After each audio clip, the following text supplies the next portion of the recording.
He huarahi hou hei ako I ngā kōrero mo te hītori o tēnei whenua. Kua waihanga tākoro tūpapa ngā ihu manea o te whare wānanga o Tāmaki Makaurau, ko Hōhi 1816 te ingoa.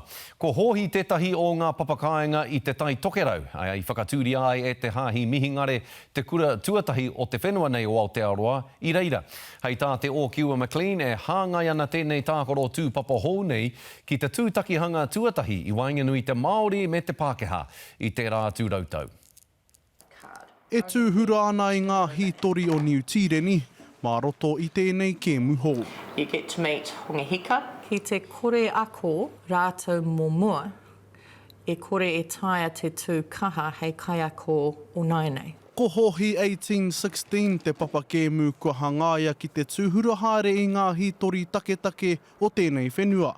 He rau e mi whakaako hoki I ngā tauira kei te whai I o rātou tohu kaiako I te whare wānanga o Tāmaki Makaurau. Ka rangirangi haere o rātou whakaaro mō tēnei I te mea ka tupu rātou me te pōhehetanga nā ngā mihinare kē ngā kura. E hara rawa tēnei I te tika. E hāngai ana te kēmu nei ki te kura tuatahi I tū ki Aotearoa me ngā tūtakina tuatahi a te Māori me te Pākehā. Hei tā Lemon me mātua mōhi o ngā kaiako o Apōpō I ngā kōrero ake o tēnei whenua. Ko te hunga whai pāanga o tēnei kēmu, koia ngā kaiako mo Apōpō.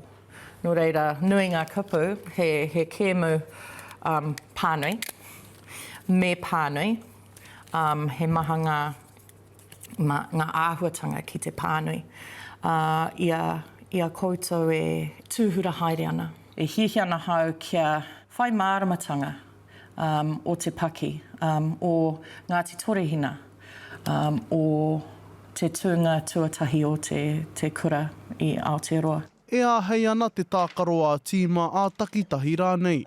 I nā rā ko te whakamātautau nui ko te whakautu tika I ngā kāri, me te whakatutuki hoki I te wā e tika ana. Hei tā Lemon me whakamānawa ngā riri whenua o Aotearoa. Kua pahure noa I te rā Anzac, he rā nunui tērā, ahakoa tērā me whakanui hoki I te 28 o whiringa ānuku. Me hoki mahara ki ngā hoia Māori, ki ngā hoia Pākehā I hinga I aua pakanga. Ina mata nei ka whakamātauria tuatahi tia te kēmu nei e ngā tauira o te whare wānanga, me te āwhero kia māhora tēnei kaupapa ki ngā kura huri I te motu.